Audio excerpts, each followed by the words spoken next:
नमस्कार। एकता शान्ति र संस्कारको संवाहक कालिका एचडीमा तपाईलाई स्वागत छ। म सुनिल पराजुली।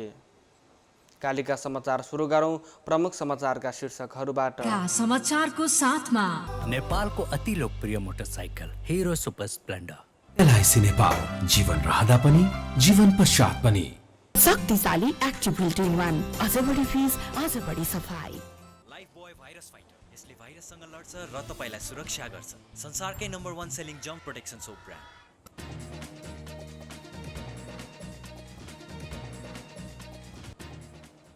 स्थगित गरिएको छ। दिउँसो 4 बजे बोलाइएको बैठक अर्को सूचना जारी नभएसम्मको लागि स्थगित गरिएको केन्द्रीय कार्यालय सचिव शेरबहादुर तामाङले बताउनु भएको छ। बुधबार बोलाइएको बैठक पनि अध्यक्ष केपी शर्मा ओलीले अन्तिम समयमा स्थगित गर्नुभएको थियो। मङ्गलबारको बैठकले भने अन्तिम समयसम्म एकताको प्रयास गर्ने निर्णय गरेको थियो।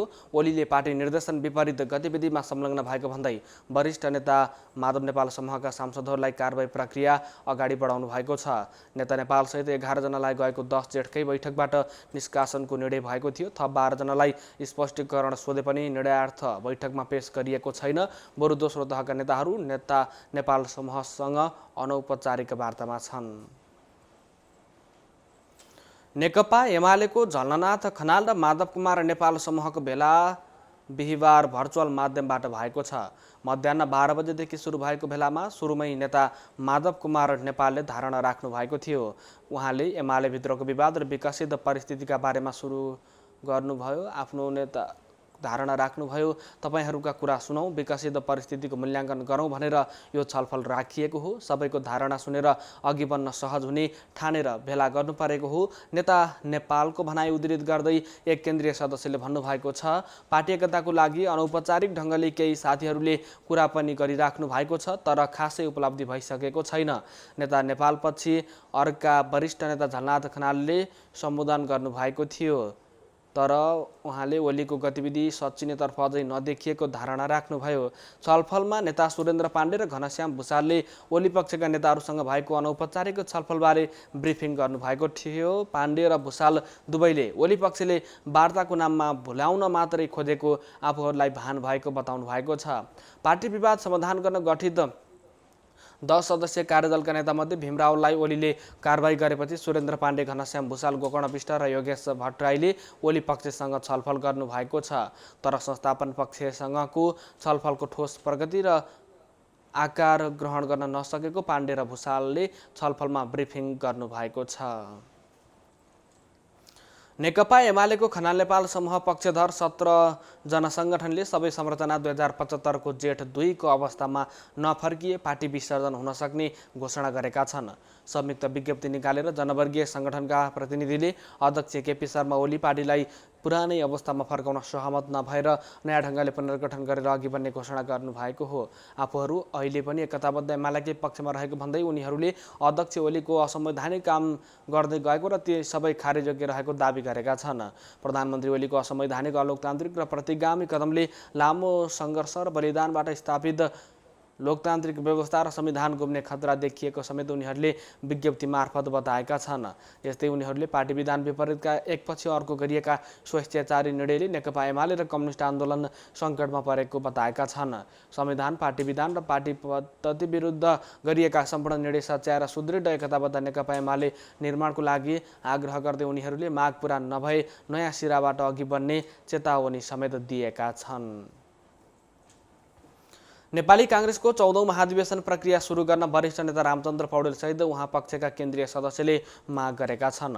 कोरोना महामारी रहिरहे पनि पूर्व निर्धारित समय भदौ 7 देखि 10 गतेसम्म महाधिवेशन गर्न सकिने पौडेल पक्षको भनाइ छ। यसबारे पौडेलसहित केन्द्रीय सदस्यहरूले बुधबार भर्चुअल रूपमा छलफल गरेका छन्। सभापति शेरबहादुर देउवालाई पार्टी महाधिवेशनको प्रक्रिया थाल्न पौडेल पक्षले दबाब दिन लागेको हो। अहिलेसम्म 61 जिल्लामा क्रियाशील सदस्यता वितरण र नवीकरणको काम सकेर सफ्टवेयरमा इन्ट्री समेत भइसकेको छ। सिन्धुपाल्चोक, सप्तरी लगायत केही जिल्लामा क्रियाशील वितरण नै सकिएको छैन। अरू जिल्लामा क्रियाशीलको विवरण केन्द्रीय सफ्टवेयरमा इन्ट्री गरिँदैछ। 77 जिल्लामै क्रियाशील वितरण सकिने हो भने यो सङ्ख्या करिब 10 लाख पुग्ने अनुमान समेत गरिएको छ। राष्ट्रिय जनमोर्चाका प्रदेश सभा सांसद कृष्ण थापालाई पार्टीले सांसद पदबाट हटाएको छ। बिहिबार बसेको जनमोर्चाको केन्द्रीय बैठकले थापालाई सांसद पदबाट निष्कासन गरेको हो। सांसदबाट हटाइएको जानकारी प्रदेश सभा सचिवालयलाई दिएको छ। प्रदेश सभा सचिवालयका सचिव हरिराज पोखरेलले जनमोर्चाका केन्द्रीय महासचिव मनोज भट्ट र प्रदेश सभा अन्तर्गत राष्ट्रिय जनमोर्चाकी सचेतक पियारी थापाले उहाँलाई सांसद पदबाट हटाएको पत्र सचिवालयमा बुझाएको बताउनुभयो। पोखरेलका अनुसार सो निवेदन दिउँसो 12:15 बजे सचिवालयमा दर्ता भएको छ। यसअघि थापालाई पार्टीले कारबाही गर्दै आजीवन केन्द्रीय सदस्य हुन नपाउने र एक अर्काको लागि पार्टी सदस्यबाट निलम्बन गर्दै दलको नेताबाट हटाएको थियो। प्रदेश 2 सरकारले गिट्टी बालुवा र ढुङ्गा निकासी खुल्ला गर्ने निर्णय फिर्ता लिन केन्द्र सरकारलाई आग्रह गरेको छ। अन्यथा चुरे संरक्षणको लागि आवश्यक निर्णय लिने चेतावनी समेत दिएको छ। केन्द्र सरकारको बजेट वक्तव्यमा वातावरणीय प्रभाव मूल्याङ्कनको आधारमा खानीजन्य ढुङ्गा गिटी बालुवा निकासी गरी व्यापार घाटा न्यूनीकरण गर्ने बताइएको छ। यसको चौतर्फी आलोचना भएपछि अर्थ मन्त्रालयले चुरे भाउर शिवालिक र नदी प्रणाली वाहकका उपयुक्त क्षेत्र उत्खनन गर्ने नीतिगत दृष्टिकोण मात्र बजेटमा प्रस्तुत भएको स्पष्टीकरण दिएको छ। तर गिटी बालुवा र ढुङ्गा निकासी खुला गर्ने निर्णय फिर्ता दबाव कायमै छ। प्रदेश 2 का मुख्यमन्त्री लालबाबु राउतले बिहिबार वक्तव्य जारी गर्दै सरकारको घोषणालाई अदूरदर्शी निर्णय भन्नुभएको छ। यो निर्णय प्रदेश 2 बाट देशकै अन्य भण्डारका रूपमा रहेको प्रदेश 2 मरुभूमिकरण बन्ने भन्दै उहाँले भन्नुभएको छ। नेपाल सरकारको बजेट वक्तव्यलाई सच्याउन पुनः अनुरोध गर्नुको साथै यस्ता कार्य तत्काल नरोकिए तराई मधेसको चुरे संरक्षण र प्राकृतिक सम्पदाको रक्षार्थ प्रदेश सरकारले आवश्यक निर्णय लिनेछ मुख्यमन्त्री राउतद्वारा निकालिएको विज्ञप्तिमा जनाइएको छ।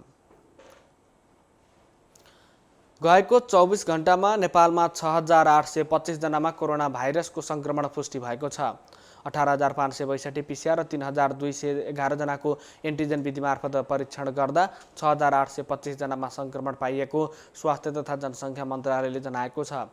अब नेपालमा कोरोना संक्रमण पुष्टि हुनेको सङ्ख्या 5,76,926 पुगेको छ। अहिले 1,01,839 जना सक्रिय संक्रमित रहेका छन्। गएको 24 घण्टामा 5,904 जना संक्रमण मुक्त भएसँगै अहिलेसम्म निको हुनेको सङ्ख्या 4,67,467 पुगेको छ। यस्तै कोरोना संक्रमणका कारण थप 75 जनाको ज्यान गएसँगै नेपालमा कोरोनाका कारण ज्यान गुमाउनेको सङ्ख्या 7,630 पुगेको छ। सरकारले नेपालमा कोरोना भाइरसको नयाँ भेरिएन्ट भेटिएको दाबी गरेको बारे बेलायत सरकारसँग जानकारी मागेको छ। बेलायतको पत्रिका डेली मेलले नेपालमा कोरोना भाइरसको नयाँ भेरिएन्ट भेटिएको दाबीसहित समाचार सामग्री प्रकाशित गरेपछि नेपालले बेलायत सरकारसँग जानकारी माग गरेको हो। नेपालमा नयाँ भेरिएन्ट भेटिएको बारे बेलायत सरकारसँग भएको जानकारी पठाउन त्यहाँका इन्टरनेसनल हेल्थ रेगुलेसनलाई इमेल मार्फत पत्रचार गरिएको स्वास्थ्य तथा जनसङ्ख्या मन्त्रालयका प्रवक्ता डाक्टर कृष्ण पौडेलले जानकारी दिनुभएको छ। नेपालमा नयाँ भेरिएन्ट भेटिएको बेलायती सञ्चार माध्यमले दाबीबारे हामीलाई कुनै जानकारी छैन भन्दै उहाँले नेपालमा अल्फा र डेल्टा भेरिएन्ट मात्र भेटिएको प्रश्न पार्नु भएको छ। विश्व स्वास्थ्य सङ्गठन WHO ले नेपालमा कोरोना भाइरसको नयाँ भेरिएन्ट फैलिएको भन्नेबारे आफूलाई कुनै जानकारी नभएको बताएको छ। एकता शान्ति र संस्कारको संवाहक कालिका एचडीमा प्रसारित कालिका समाचारमा पालो भएको छ विज्ञापनको। तर त्यसभन्दा अगाडि प्रमुख समाचारका शीर्षकहरू। कालिका समाचारको साथमा नेपालको अति लोकप्रिय motorcycle hero super Splendor. LIC Nepal, जीवन रहँदा पनि जीवन पश्चात पनि। शक्तिशाली एक्टिभ फिल्टर 1, अझ बढी फिज, अझ बढी सफाई। लाइफ बोय भाइरस फाइटर, यसले भाइरससँग लड्छ र तपाईलाई सुरक्षा गर्छ। संसारकै नम्बर 1 सेलिङ जम्प प्रोटेक्सन सोप ब्रान्ड। ओली पक्षले वार्ताको नाममा भुल्याउन मात्रै खोजेको खनाल नेपाल समूहको निष्कर्ष। एमाले पुरानै संरचनामा नफर्किए पार्टी विसर्जन हुन सक्ने 17 जनसङ्गठनको घोषणा। पछिल्लो 24 घण्टामा नेपालमा 6,825 जनामा संक्रमण पुष्टि, 5,904 जना संक्रमण मुक्त। इजरायलमा विपक्षी गठबन्धनले सरकार बनाउँदै नेतन्याहुको बहिर्गमन पक्का। र फिफा विश्वकप र एसिया कपको छनौटको लागि नेपालले आज ताइपेईसँग खेल्दै। विज्ञापनपछि कालिका समाचारमा पुनः स्वागत छ। अब स्थानीय समाचार। चितवनका विभिन्न अस्पतालमा आज एकै दिन 5 जना कोरोना संक्रमितको मृत्यु भएको छ। स्वास्थ्य कार्यालय चितवनका अनुसार भरतपुर अस्पतालमा 1 जना, चितवन मेडिकल कलेजमा 2 जना, पुरानो मेडिकल कलेजमा 1 जना र अन्य अस्पतालमा 1 जना कोरोना संक्रमितको निधन भएको हो। मृतक 5 जना मध्ये 2 जना चितवन जिल्लाका हुन् भने 3 जना अन्य जिल्लाका हुन्। विगत 24 घण्टामा चितवनका विभिन्न अस्पतालबाट 39 जना कोरोना संक्रमित बिरामी डिस्चार्ज भएका छन्। चितवनमा अहिले 340 जना बिरामी अस्पताल भर्ना भएर उपचार गरिरहेका छन्, जसमध्ये आइसियुमा 159 जना, भेन्टिलेटरमा 40 जना, एचडियुमा 34 जना र जेनरल बेडमा 47 जना रहेका छन्। कालिका समाचारमा अब अर्थ समाचार। नेप्से परिसूचक आज 29.5 अङ्कले बढेको छ। परिसूचक 29.55 अङ्कले बढेर 2856.67 अङ्कमा पुगेको नेपाल स्टक एक्सचेन्ज लिमिटेडले जनाएको छ। आज 17 करोड रुपियाँ बराबरको सेयर कारोबार भएको छ। आज 16 अर्ब 90 करोड 70 लाख रुपियाँ बराबरका 3 करोड 46 लाख किता सेयर किनबेच भएको हो। सबैभन्दा धेरै विकास बैंक समूहको परिसूचक 146.02 अङ्कले बढेको छ। आज नेपाल इन्सुरेन्स कम्पनी लिमिटेडको सबैभन्दा धेरै 1 अर्ब रुपियाँ भन्दाको धेरै कारोबार भएको छ। आज मञ्जुश्री फाइनान्स लिमिटेड र महिला लघुवित्त वित्तीय संस्था लिमिटेडको सेयर मूल्य 10% बढेको छ। कालिका समाचारमा अब अन्तर्राष्ट्रिय समाचार। इजरायलमा प्रधानमन्त्री बेन्जामिन नेतान्याहुका विरोधीहरूबीच गठबन्धन सरकार निर्माणको सहमति बनेको छ। यो सँगै अब प्रधानमन्त्री नेतान्याहुको सत्ता यात्रामा विराम लाग्ने निश्चित भएको छ। नेतान्याहु इजरायलमा सबैभन्दा लामो समय प्रधानमन्त्री रहने नेता हुनुहुन्छ। पछिल्लो 12 वर्षदेखि इजरायलको राजनीति नेतान्याहुको नियन्त्रणमा छ। गत मार्चमा भएको चुनावमा नेतान्याहुको लिकुड पार्टीलाई बहुमत प्राप्त नभएपछि अरू पार्टीसँग मिलेर बहुमतको सरकार बनाउन भनिएको थियो। उहाँलाई हिजो 2 जुन मध्यरातसम्म बहुमत प्रमाणित गर्ने समय दिएकोमा समय सीमा सकिनुभन्दा केही समय अघि विपक्षी नेता एयर लेपिडले 8 दलको गठबन्धन तयार भएको र अब गठबन्धनले सरकार निर्माण गर्ने घोषणा गर्नुभयो। यो सँगै इजरायलमा राजनीतिक अनिश्चितताको बीच जारी अड्कलहरूमा विराम लागेको छ। कालिका समाचारमा अब खेल समाचार। सन् 2022 फिफा विश्वकप र सन् 2023 एसिया कपको दोस्रो चरणको छनौट अन्तर्गत नेपालले आज चाइनिज ताइपेसँग खेल्दैछ। चाइनिज ताइपेलाई यसअघि पनि नेपालले हराएको छ। नेपालका मुख्य प्रशिक्षक अब्दुल्लाह अल्मुताइरीले ताइपे विरुद्ध नेपालको लक्ष्य जित भएको बताउनु भएको छ। तर नेपाललाई बाँकी खेलमा जित निकाल्दै एसिया छनौटको तेस्रो चरणमा स्थान बनाउने सुनौलो अवसर रहेको छ। नेपाल समूह चरणमा 3 अङ्क सहित चौथो स्थानमा छ। अस्ट्रेलियाको 12 अङ्क छ भने जोर्डन र कुवेतको समान 10 अङ्क छ। नेपालभन्दा पछि रहेको चाइनिज ताइपेले अङ्क जोड्न सकेको छैन। नेपालले आउँदो 24 गते जोर्डनसँग र अस्ट्रेलियासँग 28 गते खेल्नेछ। एकता, शान्ति र संस्कारको संवाहक कालिका एचडीमा प्रसारित कालिका समाचारको अन्त्यमा प्रमुख समाचारका शीर्षकहरू पुनः एकपटक। कालिका समाचारको साथमा नेपालको अति लोकप्रिय motorcycle hero super Splendor. LIC Nepal, जीवन रहँदा पनि जीवन पश्चात पनि। शक्तिशाली एक्टिभिटी 1, अझ बढी फिज, अझ बढी सफाई। लाइफ बोय भाइरस फाइटर, यसले भाइरससँग लड्छ र तपाईलाई सुरक्षा गर्छ। संसारकै नम्बर 1 सेलिङ जम्प प्रोटेक्सन सोप ब्रान्ड।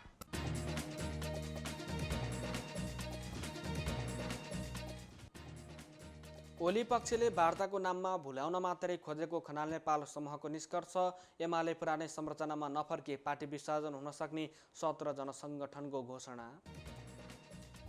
पछिल्लो 24 घण्टामा नेपालमा 6825 जनामा संक्रमण पुष्टि, 5904 जना संक्रमण मुक्त।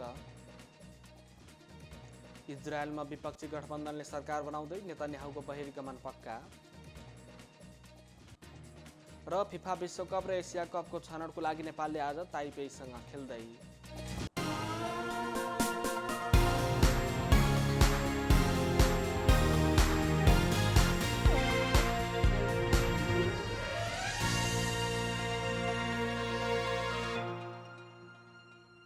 एकता, शान्ति र संस्कारको संवाहक कालिका एचडीमा प्रसारित कालिका समाचार अहिलेको लागि यति नै। हेर्दै गर्नुहोला कालिका एचडी। म सुनिल पराजुली बिदा हुन्छु। नमस्कार।